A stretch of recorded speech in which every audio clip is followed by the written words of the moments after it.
We have been involved, my goodness, it seemed like forever when it comes to realignment, from Texas OU, USC, UCLA to what happened last Friday, Colorado the week before, and now, of course, there's always some kind of a storm when it comes to what might happen next because of granted rights or because of unhappiness or because a conference in the Pac-12 is trying to survive.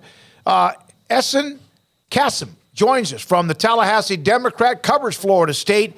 And yes, they're one of the highest ranked teams in the country going into the season. And so we wanted to get him on for that, but also because of all of what might be discussing when it comes to the ACC. Ehsan, thanks for your time with Paul, Catalina, David Smoak, and Craig Smoak. So August 15th is the day that Florida State has to pull the trigger, or what? And do you think they will? August 15th is the date. First of all, thanks for having me on. So August 15th is the day that Florida State has to let the ACC know that they're going to, if their intent is to leave the conference, and that would give them a 12-month window where they could exit, versus it could be a 22-month window into 2025 if they don't get out by August 15th. And as of right now, I do. Things can change. We've seen how fluid this stuff is. I would not bet on Florida State exiting the ACC before the 15th. Last week's, that was a lot of noise that they made, and some of it probably has more rock solid validity in the numbers than others, because they're trying to posture here. But what do you think is their realistic plan for this? How much of this private equity money do they have to get if that even comes to pass? Like, what's the plan here? I think the private equity money they're trying to get from either JP Morgan Chase, or they talk to, maybe open up the donors. I think that the exit fee would be like around $120 million. It's been estimated. Then the grant of rights is the other one that is harder to figure out of what the total is going to look like, what that's going to be. So I think that's going to be the more interesting one. I think they will probably come up with the exit fee, $120 million, if they had to. But I'm more interested to see how they raise the grant of rights, which I still have questions about how they get out of and how much would be owed.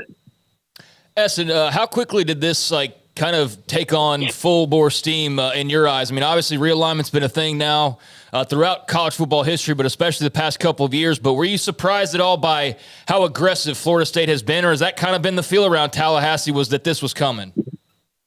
I think since Michael Alford took over as athletics director and vice president of FSU, he's kind of been aiming for more money. He's been talking since, I think, last February.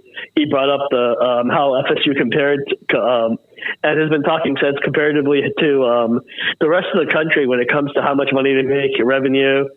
And then just he brought it up at a board meeting in February, pointing out that Florida State was not well positioned. Then going to spring ACC meetings, they made it pretty contentious by bringing it up again.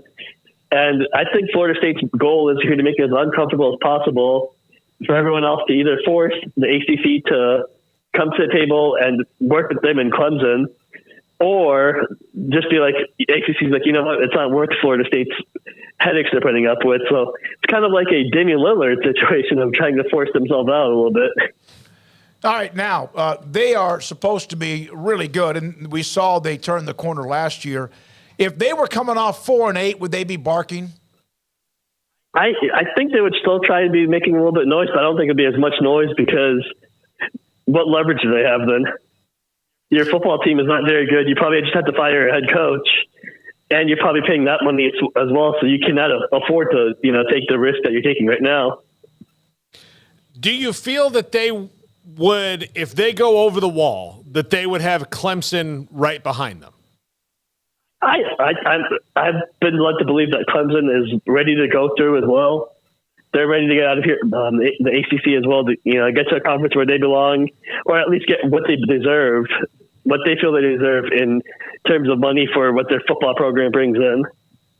We're talking to Ehsan Kassim. He joins us, and he covers Florida State. And, of course, there's been a lot of smoke around the ACC. If Florida State had a vote, and they do have a vote, on California, Stanford, is it pretty much 100%, on SMU, or even California, Stanford, what's their vote going to be? No? I feel for everything, once again, from what I've heard, I cannot say definitively, but I think it's a no, mostly because they don't think those programs bring in more revenue per se, and it would be splitting the pot more ways instead of just trying to get themselves more money. Ehsan, thanks for your time. Again, 365 Sports. Paul, anything else? Yeah, thanks for your time. Yeah, just one thing. So they're practicing in Jacksonville right now. On the field, what could trip this team up this year?